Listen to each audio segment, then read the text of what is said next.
Welcome back, my little nightmares. Me, Queen Nightmare, and I'm going to start this out with just saying, if you're playing Resident Evil 8, okay, the big vampire lady, her name is Lady Dimitrescu, not Domesticu or whatever, it's Dimitrescu. You don't pronounce the damn U. I had to correct some people online, and I hate it. It's like you guys correct me on how saying, Draco's mother's name. I have to correct you guys on how to say Dimitrescu. I just want to say it because there is someone out there that is worse than me on correcting people. So you have been warned. Also, I just had some of my triple shot. I didn't know it was a triple shot. I thought it was my hazelnut. I took a sip and went, whoa, that ain't hazelnut.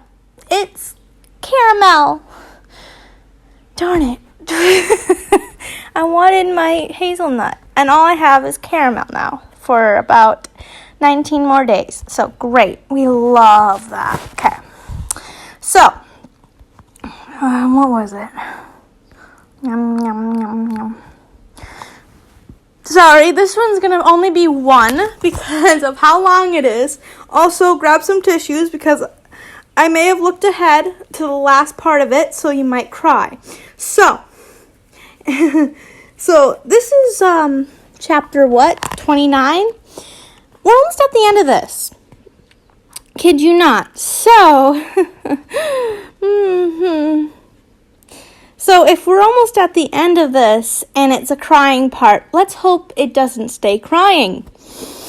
Because then both of us will start to cry. And then I won't be able to read it. I have read through reading crying. I don't know if you remember that. But anyways, let's go on. Chapter 29.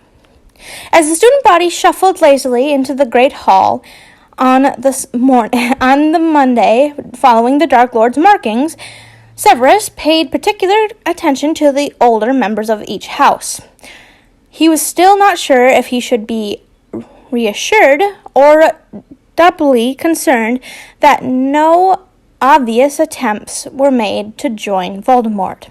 Thomas's condition worried him too, though he would never have used the terms to himself or to others. And since Albus insisted on playing games, Severus turned to Hestia Jones for information. What is your opinion on Mr. Thomas's condition? He asked, leaning closer to the defense teacher. I might be not doing his voice because I just want to get through it. So I might be able to get to do the other two chapters because they might be shorter. Okay. A handful of snickers from the students revealed the persistence of the rumors Harry had found so amusing. Yep. Because he already knows he's gay. What? I need to take that away from me. I'm going to start getting the jitters soon. I haven't eaten anything. Yesterday, I had a hot flash kind of thing. I almost threw up because I didn't eat. I ate some stuff. I ate something. I ate a piece of pizza. That's all I had that day. I need to start eating more. Because I don't mean to, but I starved myself on accident. It hurts. I don't know what to think about it, really, Hestia answered. Whatever magic is still on him is more stubborn than any I've seen. It doesn't seem to be doing anything at all, but it's definitely there. We can't determine what the effect is, or what it was meant to do, or if it's even a full spell or something left over from a ritual. She dropped her fork on her plate and pushed it away from her. I will talk to Albus about going to see the boy. Wait. I will talk to Albus about going to see the boy, Severus said. Just making up his mind. Hestia shook her head. I already brought that up to him. He seemed to think it was a bad idea. He says you can't leave without Harry, and Harry can't leave at all. Ah! He's like, oh, you guys want to be together. Now you can't leave the fucking premises, bitch. Darn it, I swore. I'm trying to stop swearing because it's so natural to swear and get across my meaning. I need to stop doing that. You guys need to keep on, on the comments, stop swearing. You have to, guys, remind me that. And be like a parent, I guess. I don't know. Harry can't leave at all. Severus only growled in response. At least Albus was not taking his distrust of them too far. He knew the risk to him alone was high, and taking Harry out of school was out of the question. What do you think about bringing the boy here, then? For an evening at most, so I may try some potions and see what I can make of this magic, Severus asked. As the defense teacher, Hestia was in the best position to advise Albus on how dangerous Thomas was to Harry and the school. With proper precautions, I would say it's worth trying. I would want to be there, of course, and Albus as well. Filius, too. Maybe, just in case. Someone brought up the point that Filius wouldn't have to chase a kid down. He's a charms teacher, but then again, how good is his aim? He may be a teacher of charms. That doesn't mean he's the expert. Severus is the expert because he's proven himself so, but has Filius. I haven't read the books, but probably it's in the books. What if he misses and falls over?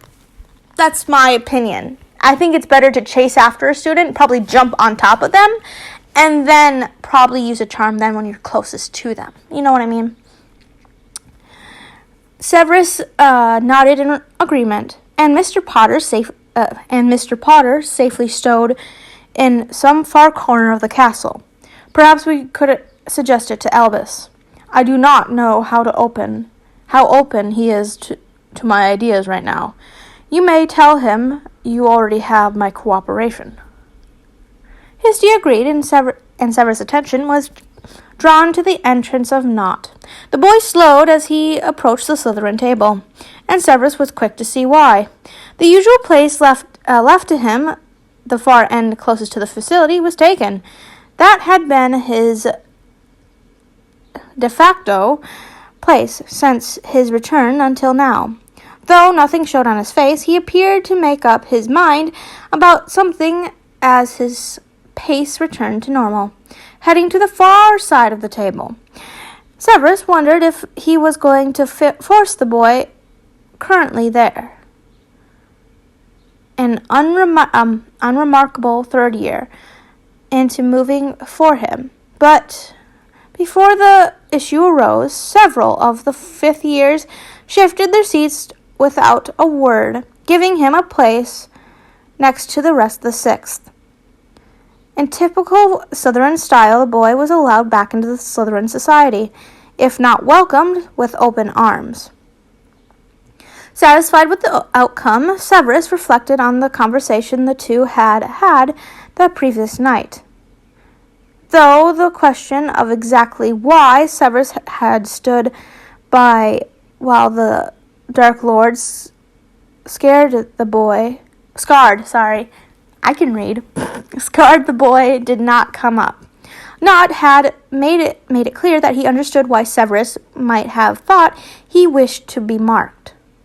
For his part, Severus had divulged some of his own history and discovered that there had been no rumors at all, that Knot knew of, that Severus has not been totally loyal until the week before summer ended. Well, in material at this point, Severus's pride was stroked to find out that he had played his part as so well. Do you want to know why not turn around? He's not asking, wait a minute, this kid hated me before. What the hell is he coming to me now? Okay. I'm going to limit myself to hell and ass and bloody hell. Those are the words, and then maybe bastard and the other word. I'm not saying it right now. Oh, I just cracked my elbow. and my neck and my shoulder, and that felt good. Sorry, that sounded weird, didn't it? Nat had also told him about the part the boy had played in talking some sense into Slytherin House. He had to admit that how Harry had planted the seeds of Riddle's history without saying too much. Anyone with half a brain would discount the rumors started by Dark Lord's enemies. But discovering the knowledge on one's own could be very different. Nat believed that at least a half dozen students decided to stay in the past weekend because of it, and Severus agreed. How many would not be swayed, though? How many had been caught out of bounds with a plausible excuse, or knew better than to try to escape over the weekend? That was not clear at all. Maybe they should put a new boundary on the school. If someone leaves the actual school grounds, they get put on a list. It's sent to Elvis immediately, which I think that should be cool. And then they will be checked over the next day if they have the mark. You know what I mean? Which is it's a silent alarm kind of thing. Did I just think of something new? Or is that a real thing? Out of bounds with a plausible excuse. Or knew better than to try to escape over the weekend. That was not clear at all. At the moment, things were in a stalemate, but the Dark Lord seemed to be holding all the cards. The Ministry, despite Bones's competence, was still a lumbering beast. Far too bogged down in its own bureaucracy. Sorry, I can't really say it. Bureaucracy. There we go. I have to look away from the word to say it. To be of any real use. Any orders willing to do double duty in the Ministry and the order already were. The general populace was useless. That left their side on the defense with few ways to boost their power. The Dark Lord, though, was recruiting and doing so actively. They had the power of the dark magic to augment their natural abilities, and more than anything else, they had time. If Voldemort believed he could win in an outright fight against Harry, he would wait for Harry to come to him when he was in control. Soon the attacks on innocents would become more frequent. Harry would start feeling the guilt that was always bubbling at the edge of his thoughts, and seek to end the war quickly. He needed to talk to Harry. So basically he needs to calm Harry down, because he knows that Voldemort's doing this on purpose to anger Harry and get him to start the war faster. Not far away, Harry was coming to the same conclusion as Severus. If the Dark Lord was stretching himself further into Europe, it could only mean he was planning something more aggressive than subtle plots on Harry's life. Harry felt every loss Voldemort caused, and he was sure Voldemort knew that. As long as things remained as they were, Harry was at a disadvantage. The training with Hestia and Severus was invaluable, but Voldemort was stronger than both of them. And while Severus seemed to think that Harry possessed as much raw power as Voldemort was certainly more skilled. I don't know why I'm talking with my hands. If you hear me keep on pausing and having more emphasis, my hand is moving while I'm talking, and I don't know why. Sorry, I just had to say that because I'm looking at my hand. I'm like, what are you effing doing, bro? Huh. Well, Severus seemed to think that Harry possessed as much as raw power as Voldemort. Voldemort was certainly more skilled. Harry followed if Severus... Do you hear that? That's just my wrist. Teaching him the killing curse. Well, Harry wondered if Severus should be teaching him the killing curse. Ooh, isn't that one of the forbidden curses? You can't do that. He was bolstered, though, by Knott's entrance into the hall. The reaction of the Slytherin table, a small triumph, perhaps, but better than nothing. At breakfast, Luna joined them in the hallway as they walked to class. Holding hands with Neville, she gave Harry one of her strange smiles. I heard some interesting rumors this weekend. Lots of Ravenclaws wanted to know who Tom Riddle was, especially the ones with friends in Slytherin. I bet they did, Ron said. You know who was pretty mad at Knots the other day. Wasn't he, Harry? Sure was, Harry responded. I don't think Knot minded too much either. He seemed to think it was worth it. Well, from what I heard, Luna added, Slytherins think he did a lot of them a favor. They don't know how he lived this long, but they're glad he brought up Riddle before this weekend. Not everyone's happy, though. Harry thought back to the second year watching Knot suffering in the Slytherin common room and nodded. Voldemort had supporters here. He was sure of it. Classes went by in the manner they typically do.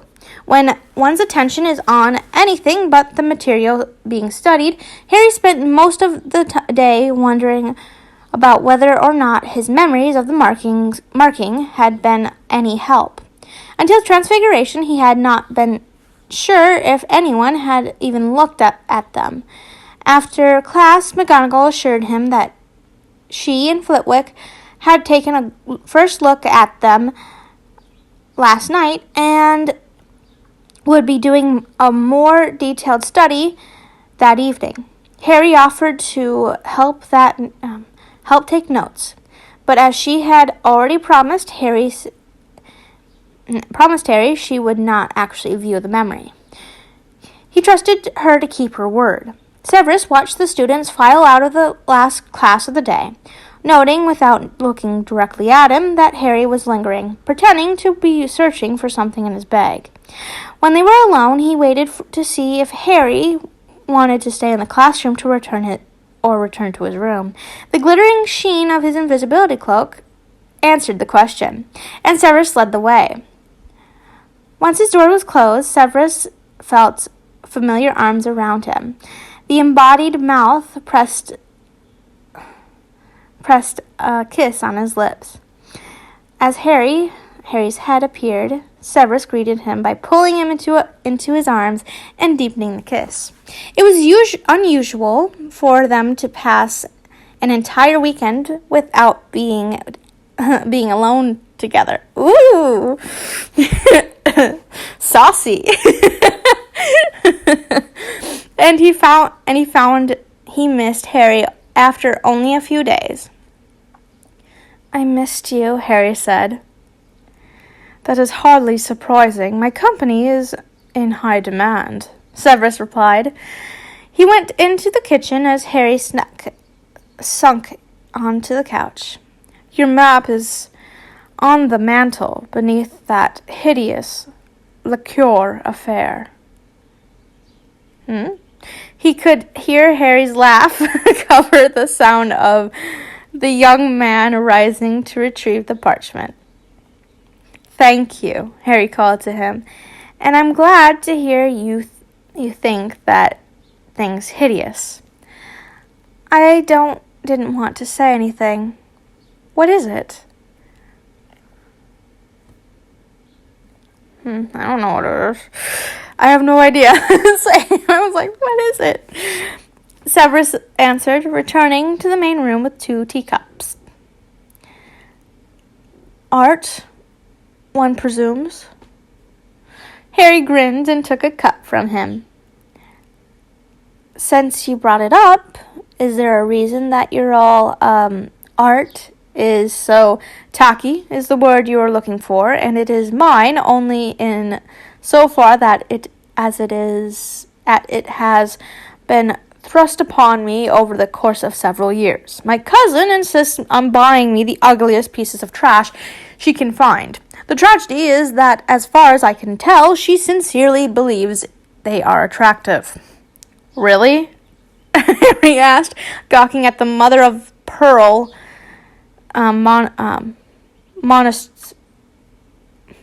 monstrosity set. The mother-of-pearl monstrosity set, just far enough up on the bookshelf as to be easily ignored.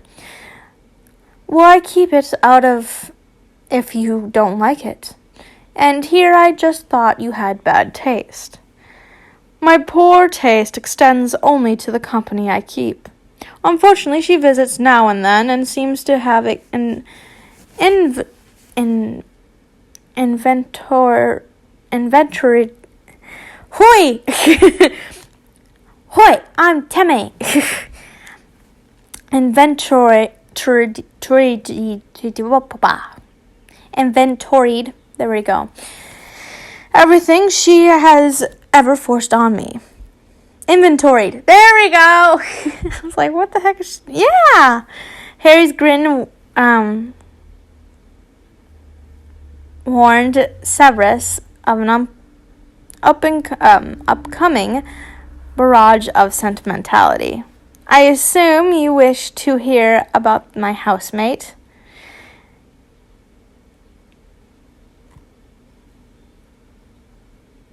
Oh, I assume you wish to hear about your housemate? He said before Harry could start. Is he okay? Harry asked. Severus filled him in on what little he knew, and Histia's agreement that Thomas would benefit from his expertise. Could we come see him if Dumbledore says it's okay? That depends on the nature of the magic still on him, but assuming I find no threat, and both the headmaster and Professor Jones agree, then you may. Yes, you may. That earned Severus another kiss, which was not particularly surprising, as just about anything did that while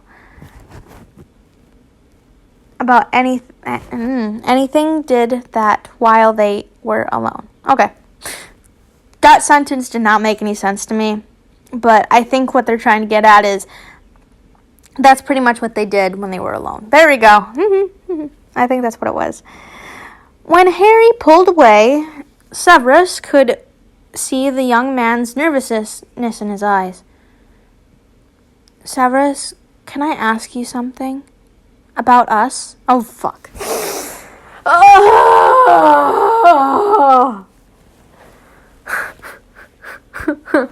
This is the one thing you don't want to hear.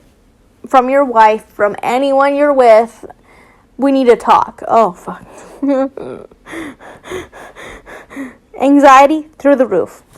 Harry tried for a light-hearted chuckle and added, You can always not answer after all. I think we are beyond this point where I can just refuse to answer, Severus said. Not sure if that would assure Harry or not. Aside from the first evening when Severus told Harry he could join him here in his rooms, when he has... How many rooms does this bitch have?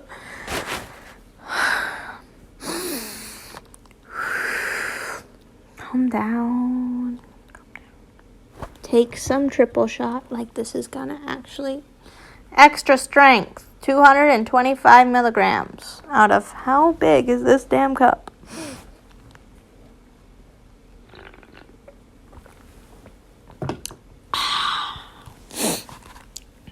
Not satisfying. Damn it. Aside from the first evening, okay. Join him in his rooms whenever he liked. They had not really spoken about their relationship. Oh, okay. I guess Harry trailed off. Oh, no! A bad feeling. I was just wondering why. I mean, do you know? Do you? You know, wish I was older? Oh, okay. I I thought it was like, what are we? Literally, I'm going to quote from Damon. I didn't watch all of Vampire Diaries, so I don't know a lot about it. I like Damon, though. Damon's amazing. Don't do it. And she's like, you don't know what I was about to say. He's like, you're going to ruin the moment, and then you're going to say, what are we? And no. So, at least he didn't do that. Something would be simpler if you were older, Severus answered. I am sure you realize that. But, by the same token, they would be just as easier if I were younger. I don't mean easier with other people. Dumbledore and I guess the press, too, if they found out. I'm not sure what you're asking, Harry. Harry looked down at his hands as he spoke. A pink blush rose rose from his neck. A pink blush rose from his neck. Would you find me more, attractive if I wasn't so young? Oh, so he's insecure. Oh, I'm like Severus right now. I'm like, where the frick is this going? I'm such a Severus. I'm like, oh, you're insecure. Okay. I'm insecure too, so I'm a mixture of the two, pretty much. I'm like their love child. Yeah, let's not say that again. Severus reached out to run his fingers along Harry's reddened jaw and lifted his chin as he could look into his eyes. Did something give you the impression I don't find you attractive enough, as you are? Well, I just feel like I'm always, starting stuff, and you never seem to want to take things further than a kiss. Bitch, haven't you... He's been touching you the whole entire time. He even nibbles on your collar line, which will give me goosebumps if anyone did that to me, because I don't know what it is with my neck. It's like freaking sensitive up the buttocks. I don't know what it is. It's just so sensitive, so if someone blows on my neck, I will slap you. If it's just a prank, I will beat you up. Sorry, that was... Oh, man. I might actually read 2 of these, because this isn't as long as I thought it was. Damn, okay. Further than a kiss. Harry's blush deepened and Severus resisted the urge to change the subject again. It seems to me I rarely have time to start anything. You are usually invisible when we come in here. If my enthusiasm in returning your kiss did not suffice, let me assure you, I do find you attractive. I do enjoy the physical aspect of our relationship. But Harry prompted. Harry, just get to the point. Do you want to take it further? Is that what he's trying to get at? Is that what Harry's trying to get at? Like, he wants to take it further. Huh? Is this just me? Because this is what it sounds like. Severus shook his head. And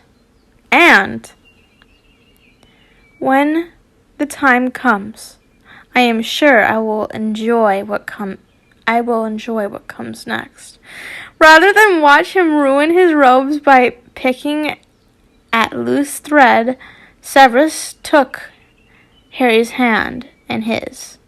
I told you that night we first kissed that I was worried I would rush you into something you were not ready for. I have been letting you set the pace of our relationship. Oh.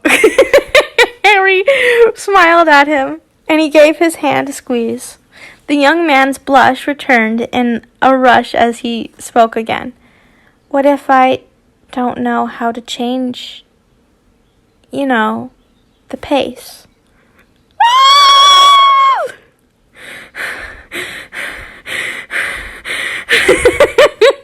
I am simping! And shipping at the same time. I'm simping for this relationship and I'm shipping this relationship. Two different things. Wow.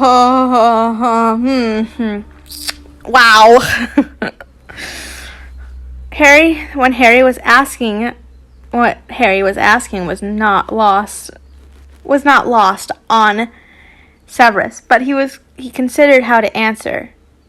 He was interrupted by the obstructive arrival of a messenger spell. Harry saw the dart too, though the message was heard only by Severus. Minerva has news, Severus told him. The workroom off the library. Harry nodded anxiously and grabbed for his invisibility rope. Watching him gather his bag, the potion master stopped him before he could pull the cloak around him. Harry. Severus was caught in the bright green eyes of the young man he had come to care so much for. It was suddenly important for him to say this before he found out that Minerva and Phileas had what they had discovered. No matter what this is about, I want to thank you. No one has ever suffered so much for me. He cut off Harry's protest with a raised hand. I regret nearly everything that happened between us before this past summer, and nothing since. Tears welled up in Harry's eyes, and Severus felt trapped by the emotion he could see there. With a kiss, he reached around and pulled the cloak over Harry's head and opened the archway in the wall. Come, he said, and he slipped out of the room, satisfied that he had told Harry what he needed to and relieved he had escaped the aftermath. What the hell? Wait! You're not going to answer about the pace thing? Oh my gosh. Harry ducked behind a statue outside the library and pulled off his cloak. Severus was already inside, so he hurried to catch up to him, hoping he did so that his expression would not betray too much to his other professors. He was not sure why his fears about Severus's attraction to him had surfaced so suddenly, but he suspected it was tied to his realization that morning that Voldemort was gathering his power for more aggressive maneuvers. And because of that, Severus's words before they left his room hadn't meant so much. No matter what came next, the time they had together so far had not been wasted for either of them. In the workroom behind the tapestry, Severus and the other professors were leaning over a wide parchment spread across the table. Harry could see a series of runes traced along it,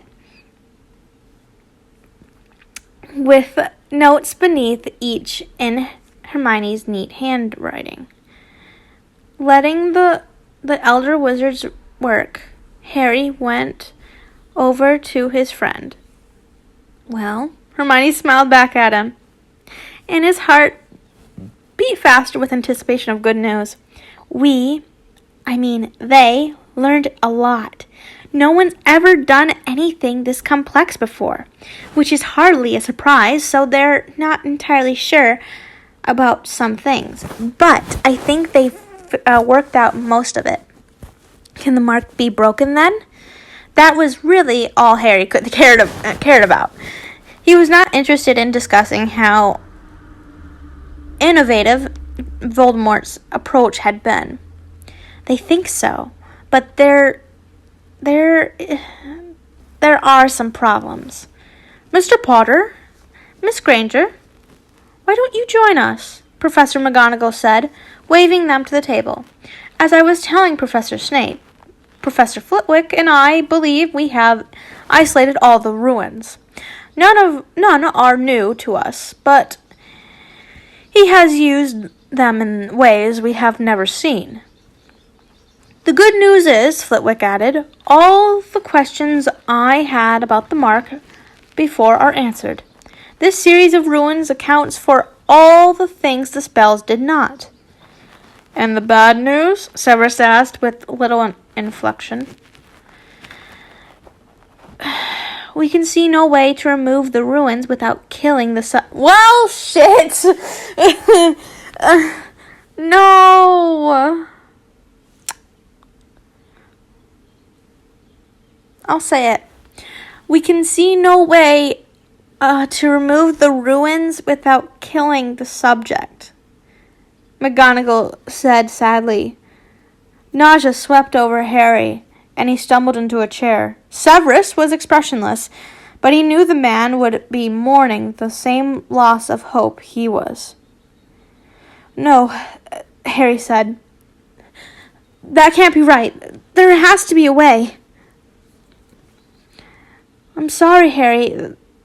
This part of the ruin pattern we understand all too well.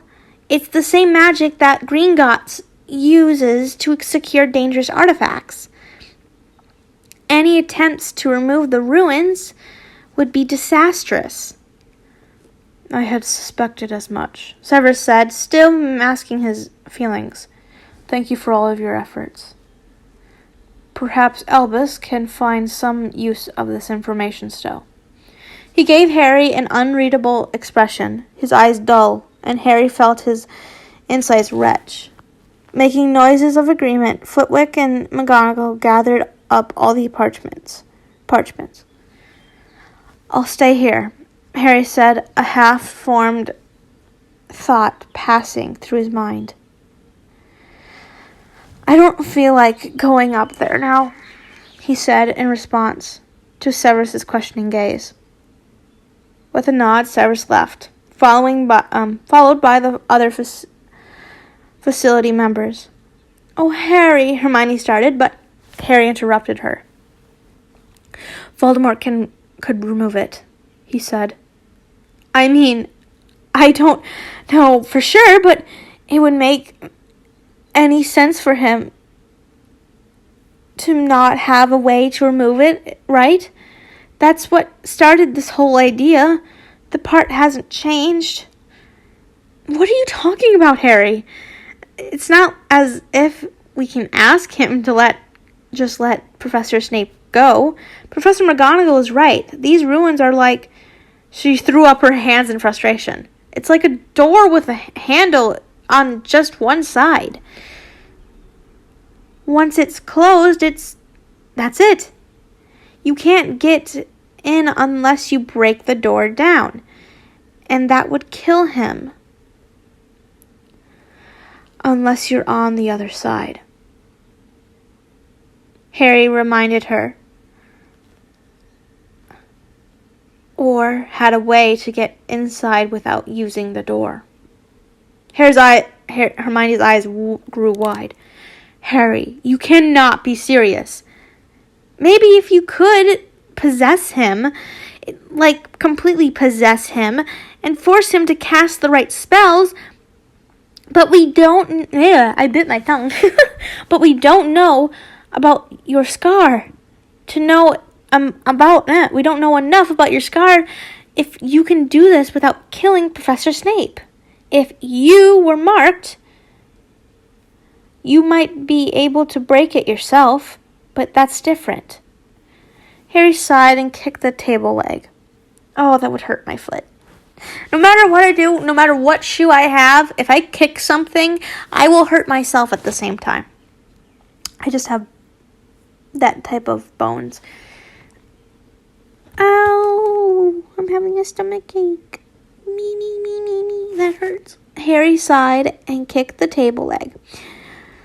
There has to be something, Hermione. There's an answer in all of this. I know it. They sat in silence for a time before Harry stood. I'm going to wait in the dungeon. Can you tell Ron about everything? Why? Damn it.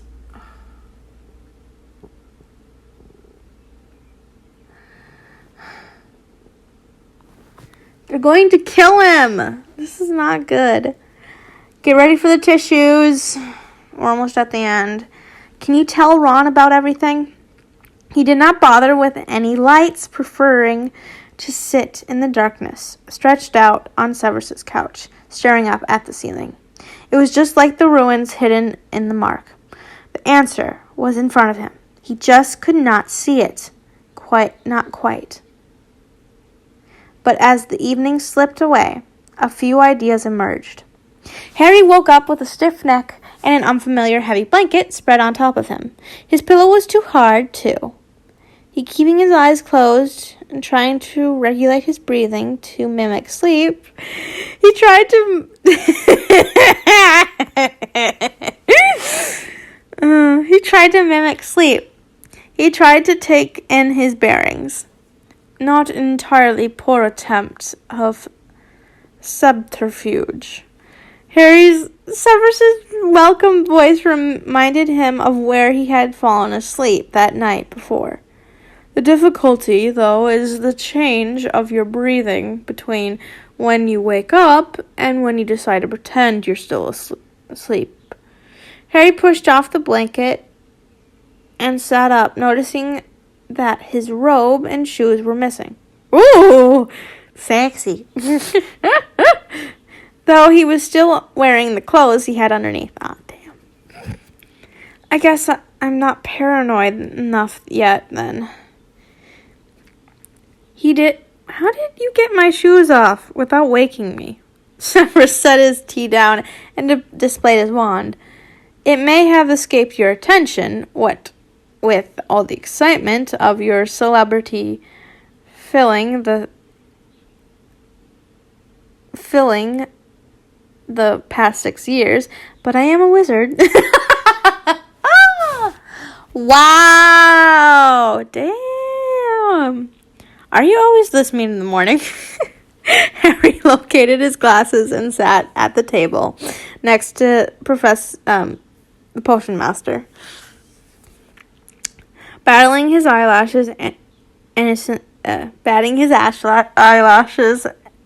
innocently as he kissed the man's cheek. Yes, Harry stretched and yawned. I'm sorry I fell asleep.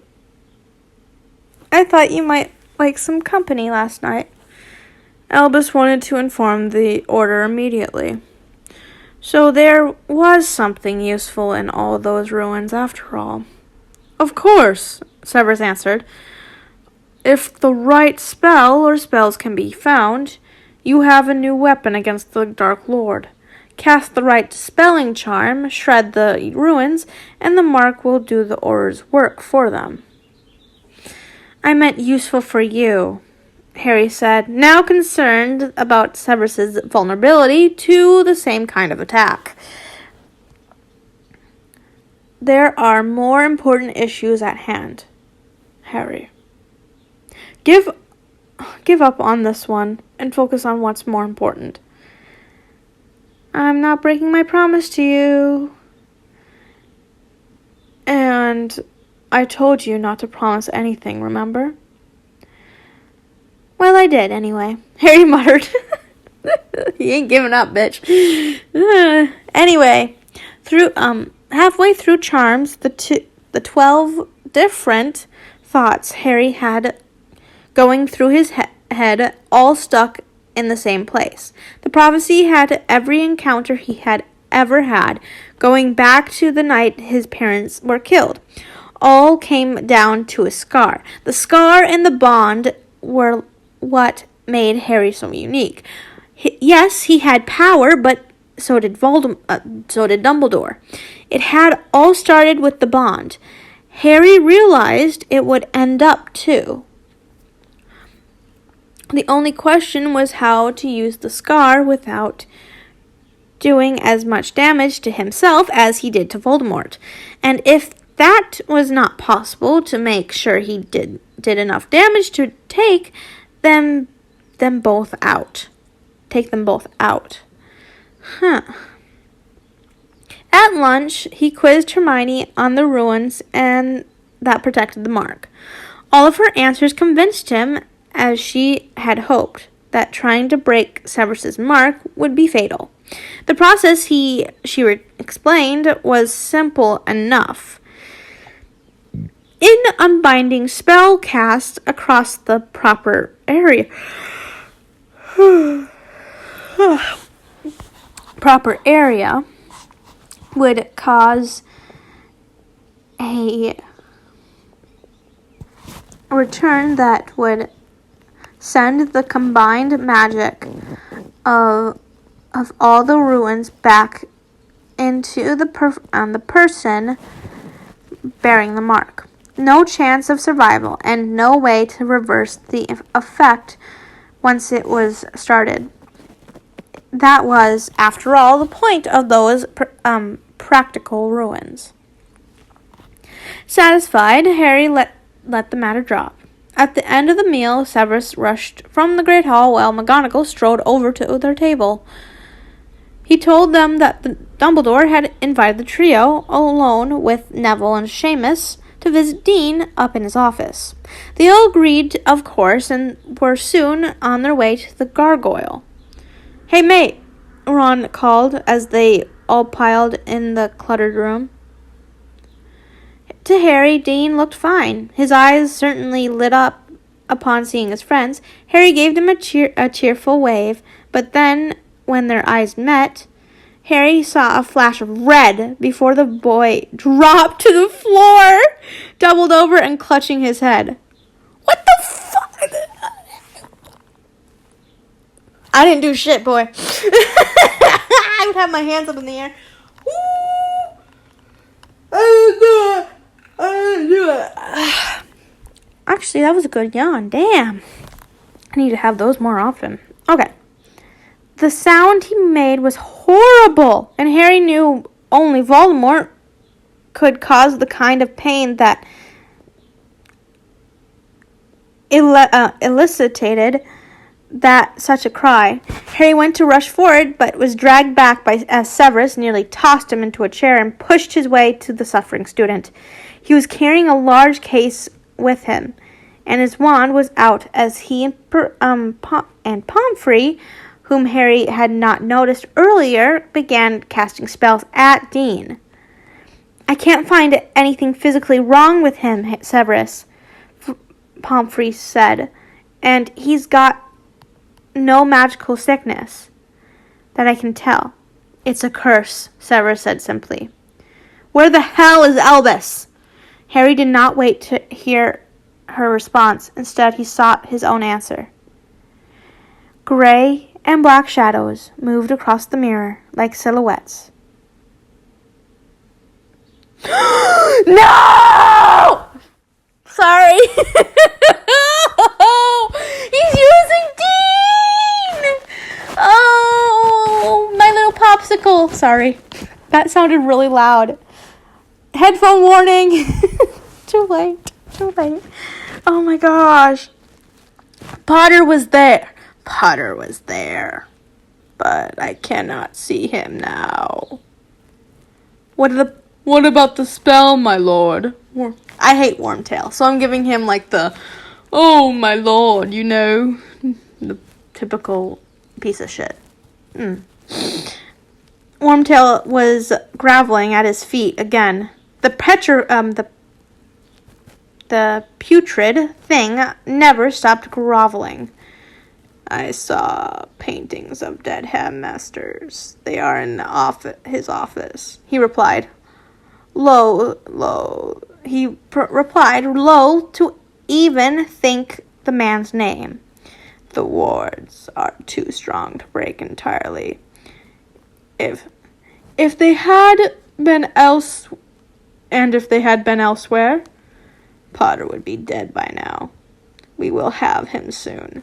First, this tool must die. Another body can be arranged, one that will not be confined to the headmaster's office." He turned his attention back to the mirror, where dull shapes still crowded around the mirror's center. As they moved, flashes of another, much clearer figure caused his hatred to boil. Potter, he was clear enough in the mirror, but that did little good if the apparition wards were still firm. Then suddenly, flaring white light nearly blinded him, coming from just beyond the cursed boy. Pain shot through him. He screamed, tearing his vision from the glass. Harry shot up, his seat panting. Everyone was staring at him. No, not at him, but behind him. Twisting around, he saw Dumbledore, wand out, firmly chanting a sting of spells. That explains the white light, he thought. Everyone jumped when Dean started to sit up. Bloody hell, he said, his whole body shaking. He looked up to see Snape, bending over him. Sorry, Professor, what happened? Just a normal day. I'm sorry, Professor, but what just happened? I was possessed by a dick. I didn't say the word. It was close, but Severus moved aside, leaving the explaining to Dumbledore, as he and Pomfrey started with a new set of spells. It appears, Mr. Thomas, that the mysterious magic that had been lingering indeed had a purpose. If I am not I'm sorry, my alarm went off, so it stopped recording. Damn you! If I'm not mistaken, though the darkness has left you. Pomfrey, Severus both agreed, and Professor Jones was summoned just to be sure. Once the defense instructor declared him as free of dark magic as she could be sure of, he was carried off the infirmary. Harry motioned for Severus to remain, though. He asked for a moment to speak to the headmaster.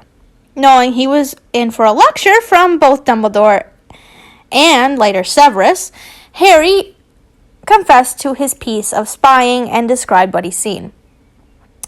Whatever you did, sir, that scared off the Dark Lord.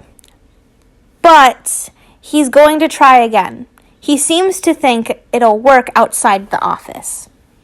I see, Dumbledore replied. It does make sense, though. I'm afraid I've never seen a linking spell so well masked. But clearly that is what it was used. When the Dark Lord saw you, Harry, that must have triggered the spell. There is more to it, though, Severus said. Well, hidden is one thing, but the power to breach the wards? If the Dark Lord was concerned about apparition, he must have planned to using the linking spell to send himself or Death Eaters into Hogwarts. Well, plausible in general. It should not be possible through the wards, even those outside this office, Dumbledore said, unless the spell has been usually an unusual strong supply of power, just enough to cause moment's breach in the wards at a particular spot. The darkest kind of magic, Severus said, his voice hard and cold. Harry looked at him, confused, and he continued. The spell would have used Thomas's energy to break through the barriers. It would have drained him completely. It would have killed him. It would have killed him? Harry asked, though he already knew the answer. Severus nodded. Harry left the two older men to talk and went to join his classmates. Voldemort's hissing stayed in his ears. He would try again, and it was just a matter of time. Why didn't he mention that he was afraid the apparition would fail, so he was about to kill Dean anyway? So good thing, Dumbledore, that you were there, because he was about to kill Dean. Thank you. The idea that Voldemort was coming for him was not terribly new to Harry, and despite his nerves after lunch, he had returned mostly to his own self by the time potion class came. I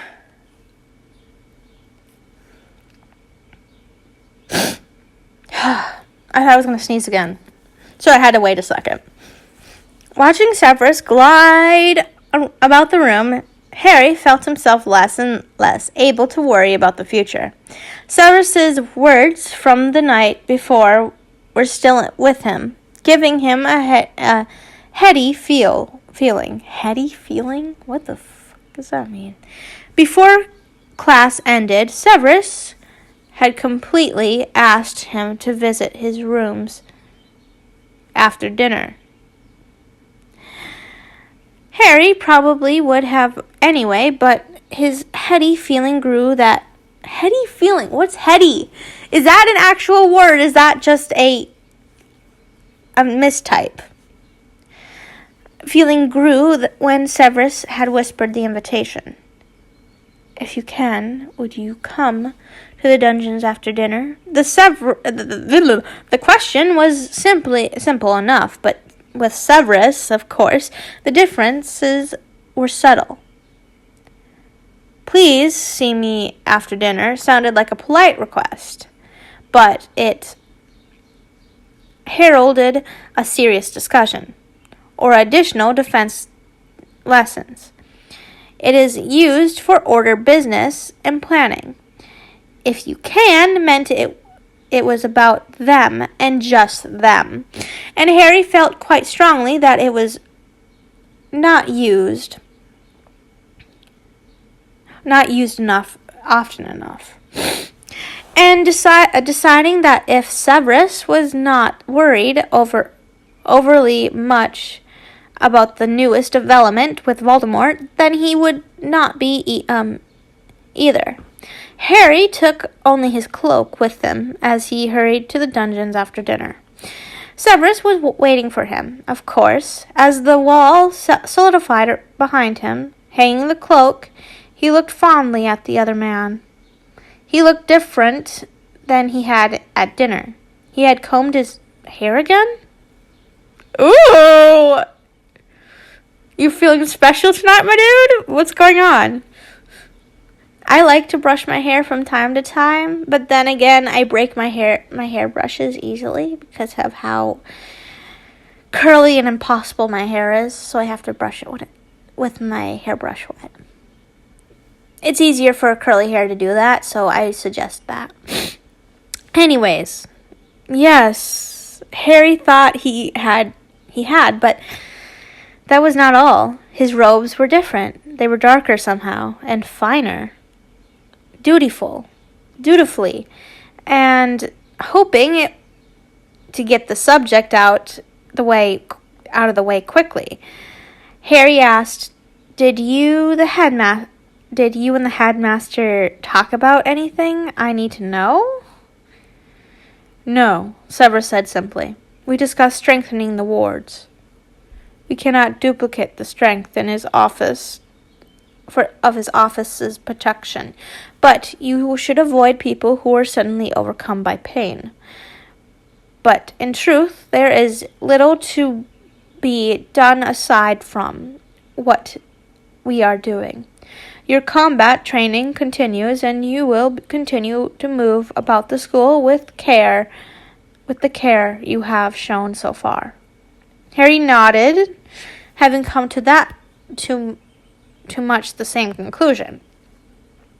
He stepped closer to Severus and reached over to feel his sleeve. You look good in this. Is this a special occasion? Severus replied by closing the distance between them, pulling Harry into a kiss, sinking into the sensation of his mouth being explored. Whoa! My goodness.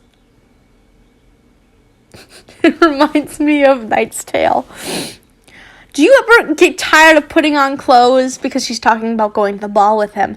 And his friend goes, I don't think she's talking about putting on clothes. I think she's talking about taking them off. And he looks at her and goes, oh. You know, the O face. And she just goes, Harry let himself go and content to simply feel. As the man's lips moved from his, Harry moaned softly, tilting his head and exposing his neck. What the fuck is happening? I'm gonna be demonetized! Oh no!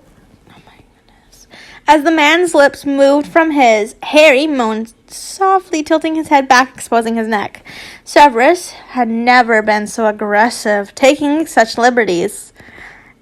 Always, Harry had begun such explorations, though Severus was never long to follow.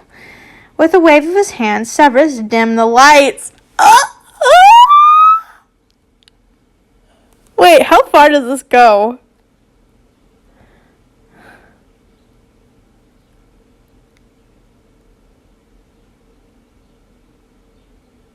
Oh. Okay, so what I thought was you needed tissues for was you needed tissues for you me not trying to laugh through this because I'm so awkward. Okay. Calm down. Okay. Okay, it doesn't get too far until the next chapter comes around. Okay, so it's not sad chapter. I'm sorry. my thumbnail's gonna be like, they did what? Okay. Leaving them illuminated only by the glow coming from the bedroom.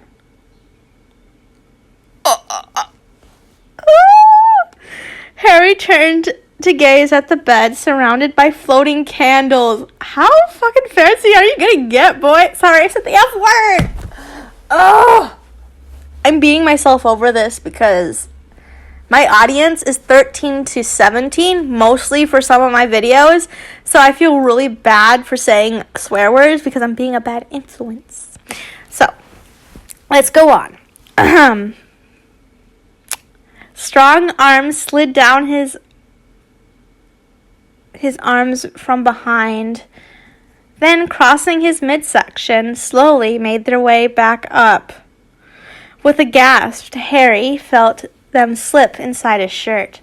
Rough, gentle hands caressed his abdomen. Severus's low voice sent a shiver down his spine as he felt the man's breath on his neck. I'm cringing. Oh, I'm imagining this too, so my neck just feels so weird. I mean, yes, it can be sexy to me, but at the same time, if it's done to someone else, I'm just like, cringe! If it's done to me and I'm like, oh, just don't touch me there. Because I'm very ticklish in my abdomen, not where you're usually ticklish, a little bit lower in the waist area. Very ticklish. I don't know where the frig it comes from. Like, under the belly, not to the crotch area. It's like in between there. So freaking ticklish, I will laugh my ass off, sadly. Let's keep going.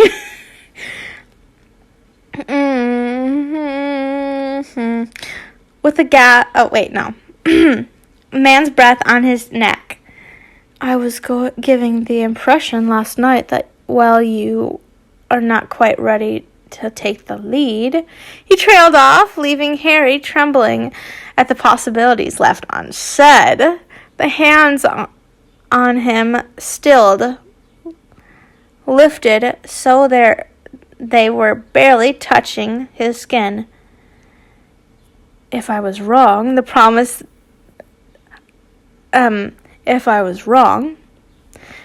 there unsaid that Severus was loath to hate him, loathing that he would hate him, was more of a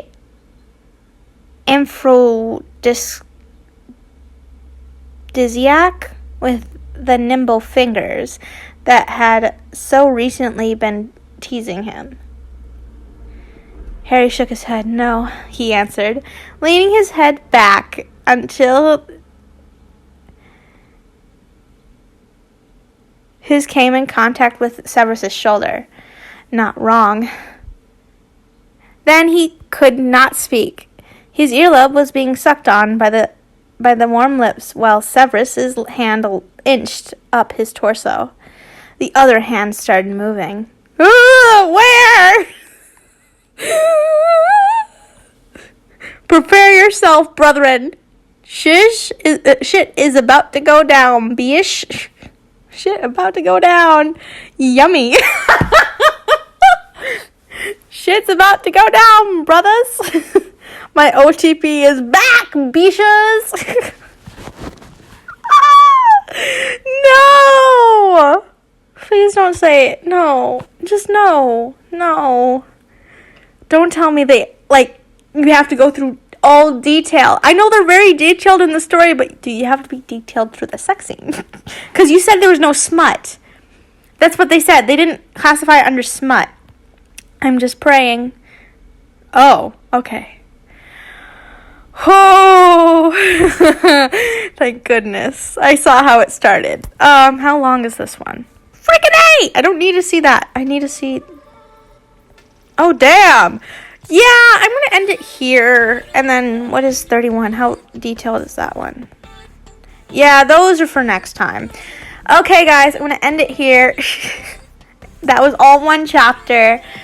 It may have been anticlimactic, but literally the next scene is Harry drifted off to sleep. You didn't miss anything. I'm sorry for screaming. I literally just fangirled over a lot of stuff just now. And I didn't want to read that scene. You already know I read so many dreary scenes of it happening. So I think I read a Snarry scene. I need a Blaze X Ron story. Again, I really like Blaze X Ron stories. I don't know what it is, but I don't think I found a good one. I think I was starting to read a Blaze X Ron story, but then all of a sudden it wasn't continued. They didn't even start a romance yet. And I was just like, come on, you were this close. How could you? How could you do that to me? You know. So thank you guys for watching. I'm a mess, as you know. I just burped. I'm gonna go just ask why I exist. Also, by the way, sorry, I was burping. I was just trying not to burp. If you ever see a picture with something obstructing the picture when I'm putting it online, please understand that I want to get, if the person's name that actually made it is on there, I try to get that as much as possible, but at the same time I try not to ruin the name and take a screenshot. But I'm sometimes on Pinterest, so it has that stupid magnifying thing in the corner, so sometimes it ruins the picture. But I just want to let you know that's what happens. Okay guys, I'm gonna say goodbye now. Bye bye. I love you guys so much. Be happy, be healthy, and always be loving. Frig,